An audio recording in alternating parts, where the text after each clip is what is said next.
Ô Seigneur, je vous salue à tous dans le puissant nom de notre Seigneur Jésus-Christ. Je vous prie de rester à l'écoute de cette vidéo que j'aimerais donc vous partager. Mes frères et sœurs, l'Église de Jésus-Christ, restez à l'écoute de cette vidéo car j'aurai donc ce message à vous partager. Voilà, rien d'autre que la vérité, rien d'autre que la parole de vérité. C'est ce que nous voulons, la parole de vérité. Nous ne voulons pas du rajout, nous voulons la parole de vérité. Pas de rajout. On ne rajoute pas la parole et nous ne voulons pas du rajout. Nous voulons la parole des Écritures, la parole de vérité, car le Saint-Esprit, l'Esprit de vérité, est d'accord avec la parole de vérité. Comprenez? L'Esprit de vérité est d'accord avec la parole de vérité. Donc l'Esprit de vérité n'est pas d'accord avec les protocoles d'hommes. L'Esprit de vérité n'est pas d'accord avec les doctrines d'hommes, avec tout ce qui vient de l'homme, mais il est d'accord avec sa parole. Il est d'accord avec la parole de vérité, parce que c'est l'Esprit de vérité. Alléluia. Et nous voulons rester dans la vérité et persévérer dans la vérité. Alors c'est écrit, gloire au Seigneur. Et nous prêchons ce qu'il est écrit. Que le nom du Seigneur en soit glorifié. Restez à l'écoute de cette vidéo, parce que j'aurai un message très important à vous partager.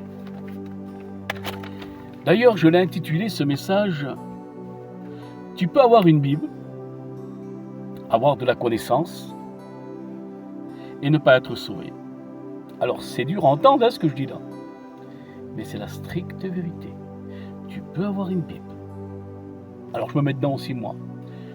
Nous pouvons avoir une Bible, avoir de la connaissance et ne pas être sauvé. C'est la stricte vérité de la parole de Dieu. Il n'y a rien, et je ne rajoute rien après ce que je dis là, parce que je vais vous donner des tests à l'appui qui correspondent après ce que je dis. Tu peux avoir une Bible, tu peux avoir de la connaissance, mais ne pas être sauvé. Tu peux être un docteur, oui, un docteur en théologie.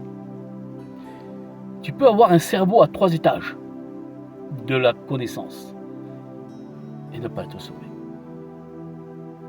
Je continue. Tu peux être un membre de l'église fidèle.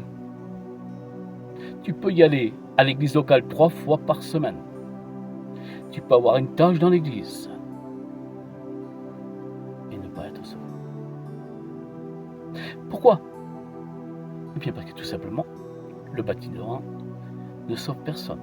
Le bâtiment ne sauve personne, les chrétiens ne sauvent personne et le pasteur ne peut sauver personne. C'est notre vie en Dieu. Alléluia. Tout est là.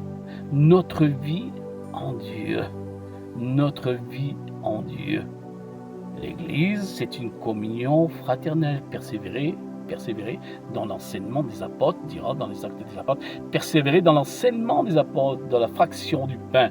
C'est une communion fraternelle. Fraternelle, c'est une communion entre frères et sœurs. C'est une bonne communion que nous devons avoir. Mais cette communion-là devient difficile. On vit les temps de la fin, les temps d'apostasie. Ça sera de plus en plus difficile de trouver une bonne communion fraternelle. De trouver de bonnes églises. Mais il y en a encore. Merci Seigneur. Donc l'importance, oui. Tu peux avoir une Bible à la main, tu peux avoir de grandes connaissances et c'est pas sûr que tu seras sauvé. Tu peux passer par les eaux du baptême, par immersion et c'est pas sûr que tu seras sauvé. Eh oui. Eh oui, mes frères. C'est la stricte vérité ce que je dis. J'aimerais lire un test avec vous. C'est important. Il se trouve dans l'évangile de Jean, chapitre 5, verset 39. C'est notre Seigneur Jésus-Christ qui va parler, qui va enseigner. Jésus, la vérité. Vous sondez les Écritures parce que vous pensez avoir en elles la vie éternelle. Parce que vous sondez les Écritures, vous pensez avoir en elles la vie éternelle. Parce que tu as une connaissance, à 3 étages, un cerveau à 3 étages. Tu connais tout, tu connais l'Ancien Testament, le Nouveau Testament, tu connais l'hébreu, tu connais le grec, tu connais ceci, tu connais cela, tu connais le latin, tu connais tout. Tout. Tu as un cerveau à 3 étages. Et tu crois parce que tu connais et que tu as de grandes connaissances que ton nom est inscrit dans le livre de vie? Nuance. Il y avait un homme dans la Bible qui avait de grandes connaissances, il s'appelait Nicodème. Jean 4. Il vient voir de nuit Jésus. Il n'est pas venu le voir de jour, au Seigneur Jésus-Christ. Il est venu le voir de nuit. De nuit, pourquoi? Tout simplement pour ne pas se faire remarquer par sa communauté. Parce qu'il ne voulait pas se faire remarquer. Il voulait venir voir Jésus, lui dire en cachette, en secret: nous savons, Seigneur, Maître, que tu es un docteur venu de Dieu. Mais en secret, en cachette, afin que la communauté ne le voit pas. Sinon, après, il a eu des comptes à rendre. Il se fait taper sur les doigts par les chefs de la loi. Lui, ça en était un. Et il n'aurait pas été d'accord avec lui. Alors, il vient voir de nuit. Et voir Jésus de nuit. Et puis là, le Seigneur Jésus lui enseigne la nouvelle naissance. Naître d'eau et d'esprit. Nicodème, un homme de grande connaissance, un docteur de la loi. Et voici qu'à partir de là, il ne comprend pas ce que Jésus dit au niveau de la nouvelle naissance, naître d'eau et d'esprit. Et là, le Seigneur Jésus va dire à Nicodème: si tu n'es pas d'eau et d'esprit, tu ne peux rentrer dans le royaume de Dieu. C'est clair, d'eau et d'esprit. Vous savez, on peut avoir de la connaissance, de grandes connaissances, et la vie de Dieu n'en découle pas. Il faut que la vie de Dieu en découle. Et pour qu'elle en découle, il faut être soumis au Saint-Esprit. Il faut être conduit par le Saint-Esprit. Il faut avoir l'esprit de vérité.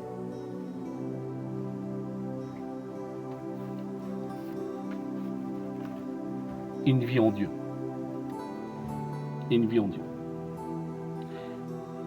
Jean 5, 39. Vous sondez les Écritures parce que vous pensez avoir en elles la vie éternelle. Ce sont elles qui rendent témoignage de moi. Alors Jésus s'adresse ici aux chefs religieux, aux pharisiens, aux scribes. Ces hommes, comme j'ai marqué ici, ces hommes étant des érudits, exceptionnels. Ils passaient leur journée entière à étudier, à décortiquer, à mémoriser la Torah. Ils passaient mais ils n'avaient pas la vie en Dieu. Seigneur, tu témoignes du Seigneur Jésus, tu témoignes de la vérité, mais tu n'as pas la vie qui en découle derrière. Tu prêches l'évangile, tu prêches la vérité, mais tu n'as pas la vie qui en découle derrière.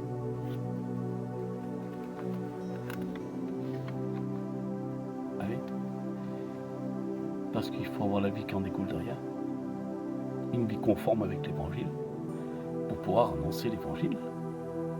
C'est important ça, Seigneur Jésus. C'est important. Vous savez que l'apôtre Paul continue à développer ce que Jésus explique dans Jean 5, 39. Vous sondez les Écritures parce que vous pensez avoir en elles la vie éternelle. Eh bien, l'apôtre Paul, laissez-moi vous dire que à ce sujet, il continue à développer ce que Jésus explique au niveau de Jean 5, 39. Alors je lis, 2 Corinthiens chapitre 3 verset 6. Il nous a aussi rendus capables d'être ministres, gloire à Dieu, d'une nouvelle alliance. Non, écoutez ça, non de la lettre, mais de l'esprit. Car la lettre tue, mais l'esprit fait vivre. Et je dis gloire à notre Seigneur Jésus-Christ pour ce puissant verset. Gloire à Dieu. Il nous a aussi rendu capables d'être ministres d'une nouvelle alliance, non de la lettre, mais de l'esprit, car la lettre tue. La lettre tue. L'importance aujourd'hui, ce n'est pas avoir des cerveaux à 3 étages de connaissances. L'importance aujourd'hui, c'est être rempli du Saint-Esprit. Si nous sommes remplis du Saint-Esprit, c'est que nous sommes remplis de la vérité, parce que l'esprit de vérité se manifeste en nous. Et je dis gloire à Dieu. Pour être rempli du Saint-Esprit, il faut une obéissance. Pour être rempli du Saint-Esprit, il faut obéir à la vérité. Pour être rempli du Saint-Esprit, il faut totalement, je dirais, se soumettre à Dieu.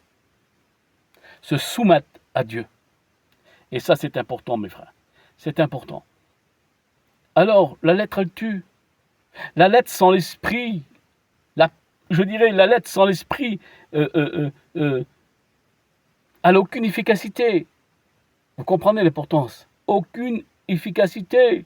Lorsqu'on prêche l'évangile, lorsqu'on prêche la parole de Dieu, si l'esprit de Dieu ne pousse pas notre esprit, s'il n'y a pas l'esprit de vérité qui appuie derrière, enfin que les paroles deviennent vie, enfin que les paroles deviennent vie.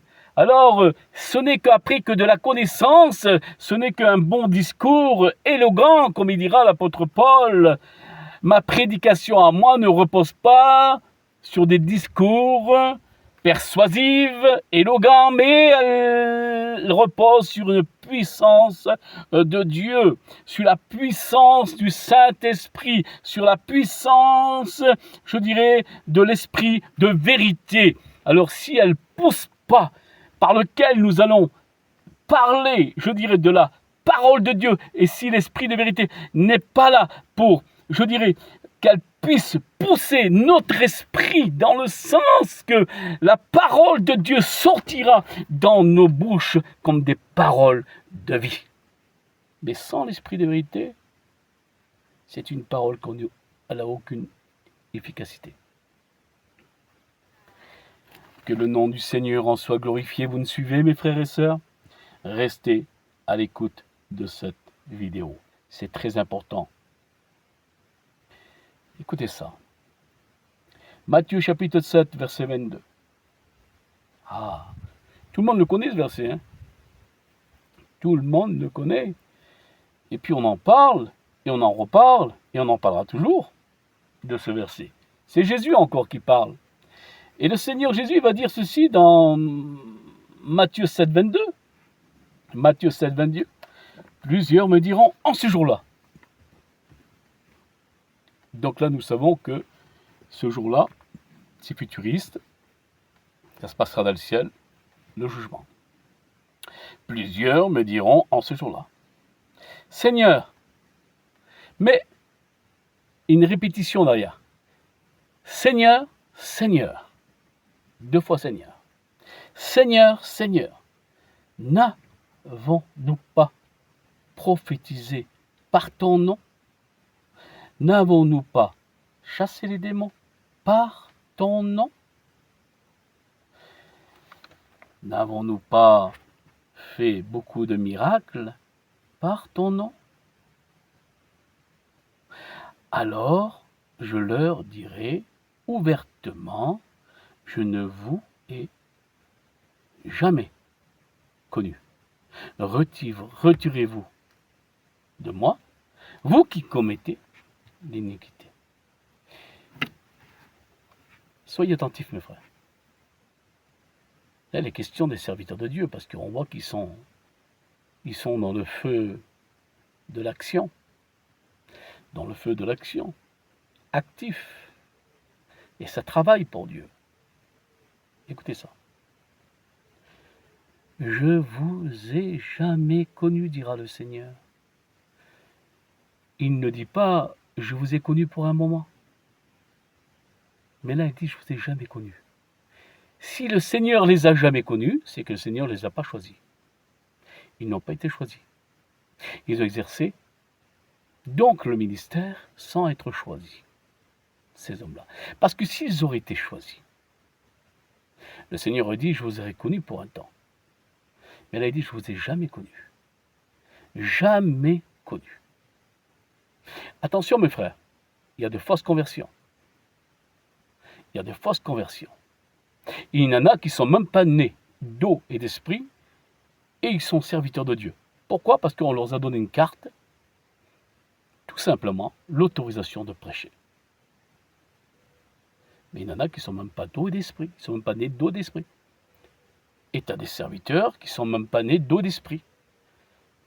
Pourquoi je dis cela? Parce qu'il n'y a pas la puissance de l'esprit de vérité par lequel, je dirais, à ce sujet.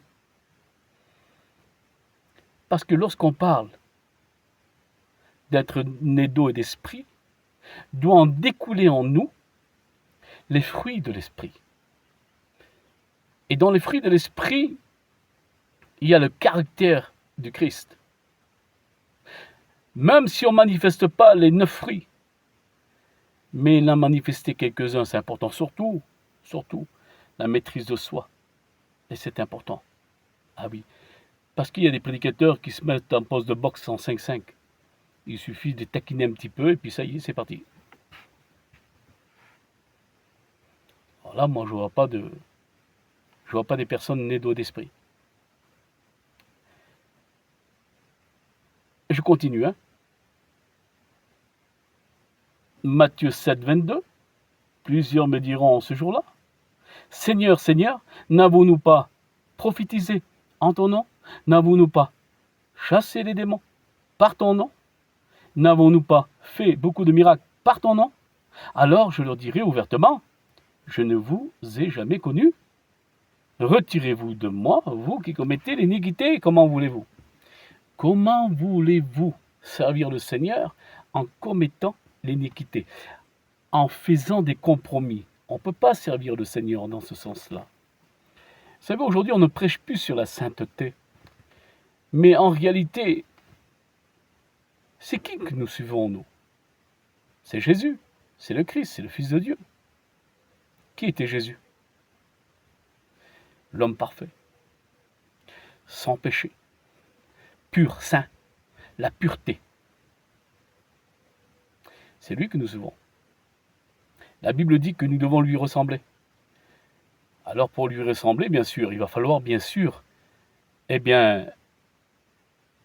marcher comme lui il a marché, comme il dit l'apôtre Jean. On ne sera jamais comme Jésus, bien sûr, ça nous le savons. Hein. Nous ne sommes pas aussi quand même des déséquilibrés, mais nous devons nous y forcer. Hein. Nous y forcer de marcher dans la droiture, dans la sainteté. Nous y forcer, parce que nous avons un Christ, un roi, un Seigneur qui est pur. Parce que vous savez, dans le ciel de gloire, tout est pur, tout est saint. C'est une pureté, c'est une puissance de pureté, comprenez? Pas de mélange dans l'église de Jésus-Christ.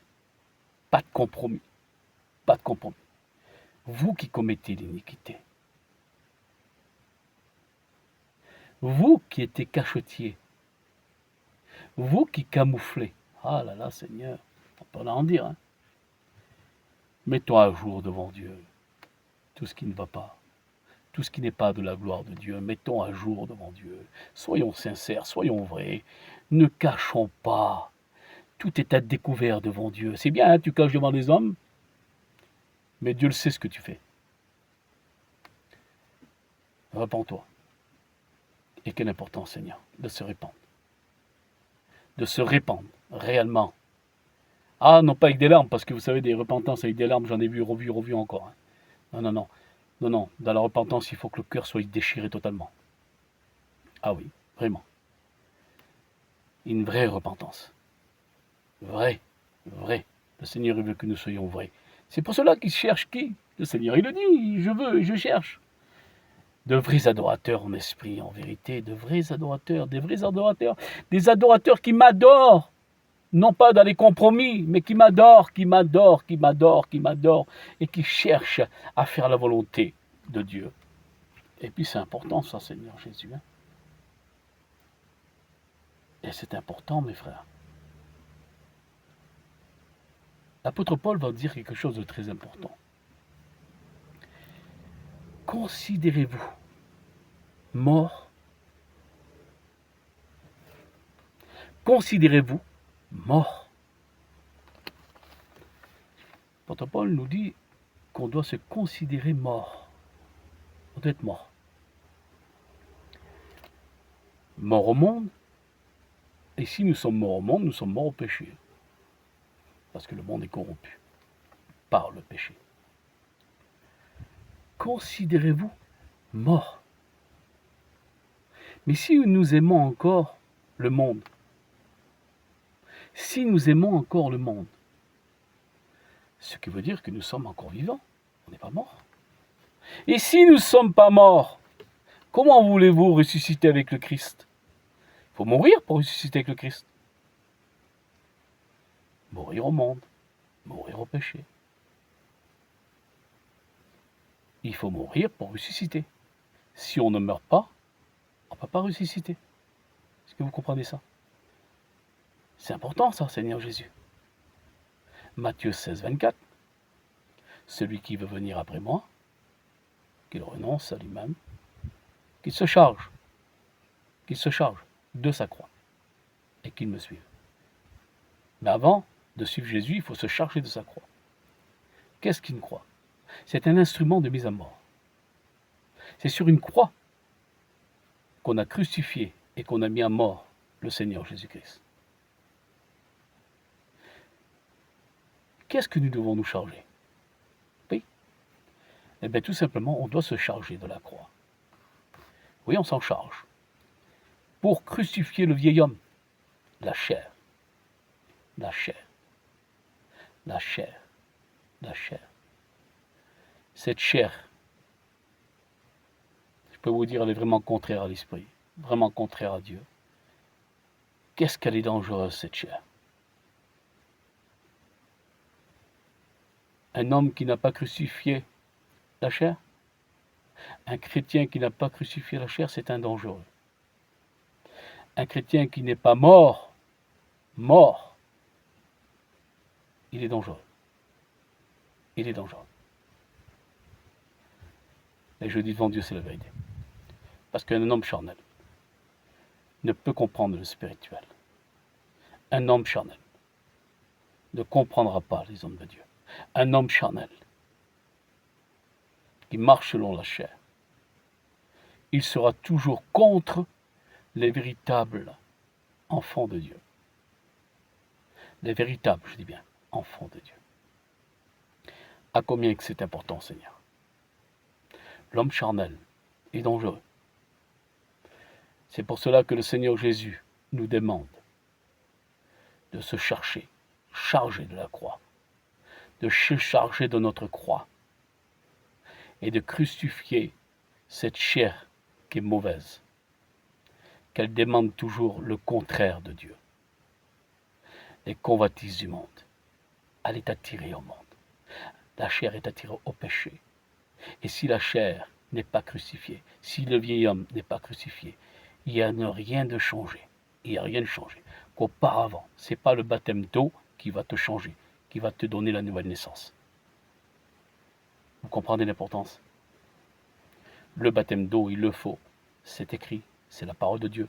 C'est obéir à Dieu, s'engager avec Dieu. Il n'y a pas de souci là-dessus. Le baptême de la repentance. Mais l'importance, c'est être baptisé du feu, de l'Esprit Saint. L'Esprit Saint. Naître de l'Esprit. Naître d'eau et d'Esprit. Alléluia. Oui, alors, la connaissance.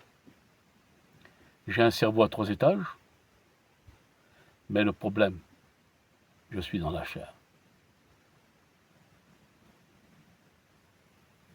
Et là où il n'y a aucune puissance. Ce que Dieu veut, ce que Dieu recherche dans ces temps de la fin, vous savez, on vit la fin. Des docteurs en théologie, on ne sait plus qu'écouter de ça de toute façon. De toute façon, le Seigneur l'avait prophétisé ça. Il avait dit dans les temps de la fin, il s'élèvera beaucoup d'enseignants. Et le Seigneur Jésus nous a dit que dans les temps de la fin, que les enseignants, il en aura attaqué. Mais là, aujourd'hui, on en a attaqué, on ne sait plus qui écouter. Ce que Dieu veut, c'est des hommes remplis du Saint-Esprit. Je répète, ce que Dieu veut, c'est des hommes remplis du Saint-Esprit. Je préfère voir, moi, un chrétien rempli du Saint-Esprit, qui a une vie en Dieu, qui craint Dieu, qu'un pasteur vidé, avoir une tête de connaissance, avoir une carte de pasteur. Mais quel est le plus important? C'est un chrétien rempli du Saint-Esprit. Il sera même plus agréable à Dieu. Comprenez ce que je dis? Il y a des pasteurs formidables qui vivent la vie de Dieu. Il y a des hommes de Dieu. Et ça, je ne l'enlèverai pas. Hein. J'en connais, j'en ai connu des hommes de Dieu. Et il y en a encore.